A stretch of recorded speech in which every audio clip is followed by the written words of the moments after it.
Fala pessoal, o Esporte Goiás começando nesta quinta-feira, depois do início do segundo turno do Campeonato Maranhense. 2 jogos movimentaram ontem à noite o nosso futebol maranhense. O Motoclube viajou até o Pinheiro, até a Baixada Maranhense e perdeu para o PAC por 2-0, inclusive com 2 gols de Kleber Pereira, eleito o melhor jogador da partida. Já em São Luís, no estádio Castelão, o Sampaio Corrêa fez o seu dever de casa e goleou o São José de Ribamar por 5-0 e olha, cabia muito mais. Além disso, hoje à noite temos o Maranhão jogando contra o Chapadinha, jogo bastante interessante para as pretensões tanto do Maranhão para tentar buscar mais essa final de retorno, quanto para o Chapadinha que busca uma posição cada vez melhor na competição. Ainda hoje também uma entrevista sobre um dos maiores eventos de CrossFit, o Let's Go Games, que vai acontecer aqui em São Luís, no shopping da capital, no dia 11 e 12 desse mês de fevereiro. Rodrigo Barbosa, muito boa tarde. Ontem 2 jogos para movimentar o Campeonato Maranhense e eu vou arriscar dizer, confirmar na verdade que eu vinha falando desde a segunda-feira, deu a lógica. Pinheiro fácil para cima do Motoclube de São Luís e Sampaio Corrêa fazendo dever de casa, goleando São José. Boa tarde, Galdense. Boa tarde especial ao torcedor maranhense que está nos acompanhando mais uma vez aqui no Esporte Guará. Pois é, acho que a lógica se fez, né? Talvez existia um certo equilíbrio, vamos dizer assim, talvez no jogo de Moto e Pinheiro, né? Talvez pudesse... Que ninguém viu, inclusive. Que ninguém viu, exatamente, né? Mas o Moto realmente vivendo agora uma situação bem complicada, dentro de campo, fora de campo, os bastidores bem aquecidos, né? A gente vai comentar sobre isso. Mas dentro de campo, né, meu amigo, a lei do ex com o nome, né? Igual, Kleber Pereira, né? O nome do maior ídolo do Motoclube São Luís, fazendo aí frente. E ontem fez os 2 gols do Pinheiro.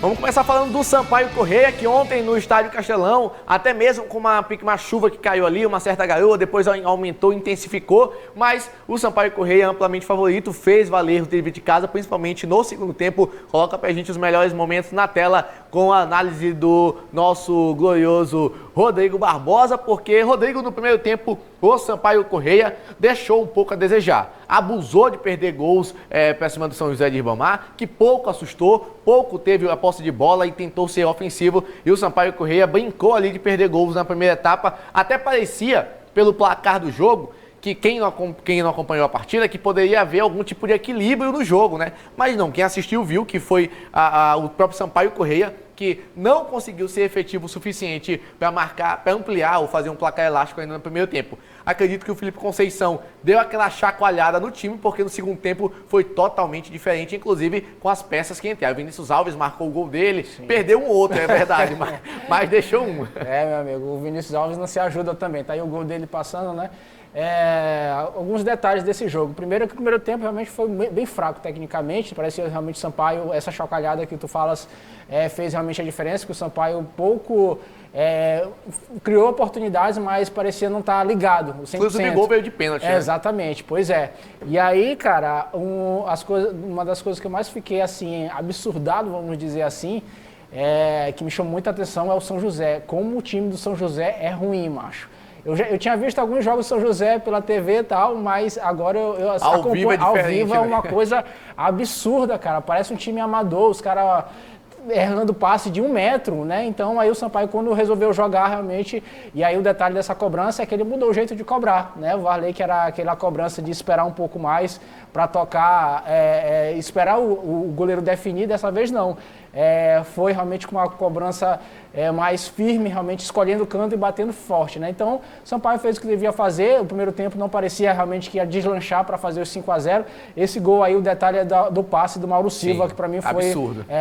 Um grande jogador, realmente fez uma grande partida. Fez um gol. Não, foi o Maurício que marcou o gol. Foi o Maurício. Mas o passe dele aí do Mauro Silva, né, realmente, tá certo, a gente não vai fazer uma grande avaliação ainda, mas a gente pode pegar alguns destaques individuais, né? Eu falei aqui várias vezes que queria ver o Varley começando uma partida, ele começou e fez 2 gols, jogou muito bem, e o Mauro Silva também foi um destaque bem positivo individual desse Sampaio Corrêa reserva. Só para não perder o gancho, né? Porque a gente estava falando sobre os melhores momentos do Vinícius Alves, que deixou a desejar, marcou um gol, mas também, meu amigo, se não marca esse gol aqui sozinho embaixo das traves, aí também tu tá de sacanagem para ser um atacante do Sampaio Corrêa, que joga já no sábado, pessoal, contra o Ceará, Copa do Nordeste, e aí o sarrafo aumenta, a dificuldade é muito maior. Não, com certeza. O Vinícius Alves, o que realmente ajudou ele no jogo foi porque ele conseguiu fazer o gol.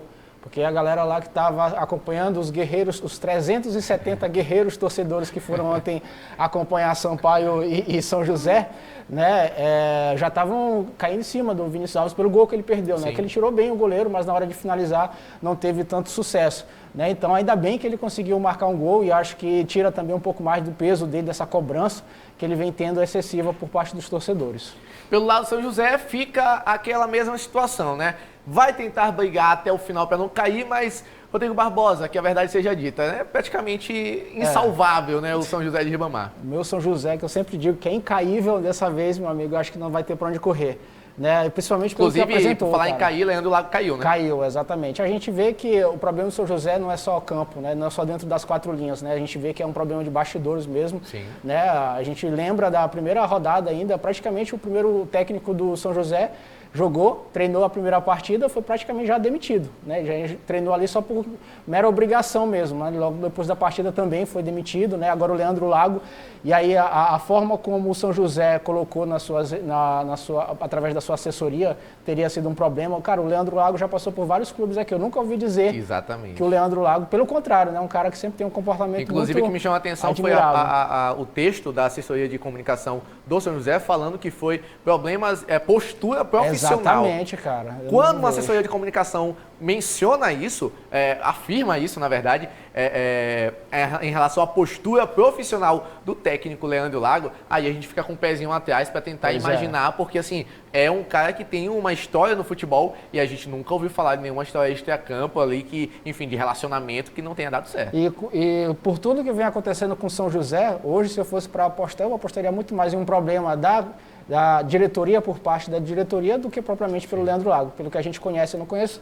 pessoalmente o Leandro Lago, mas pelos bastidores que a gente conhece, de ouvir falar, né, dos bastidores, trata-se de um cara realmente que é muito profissional. Né, e a forma como São José tem conduzido esse ano o seu time não tem sido das mais profissionais, vamos dizer assim. Então, se fosse para apostar em um problema, talvez eu apostaria por parte da diretoria do Peixe Pedra.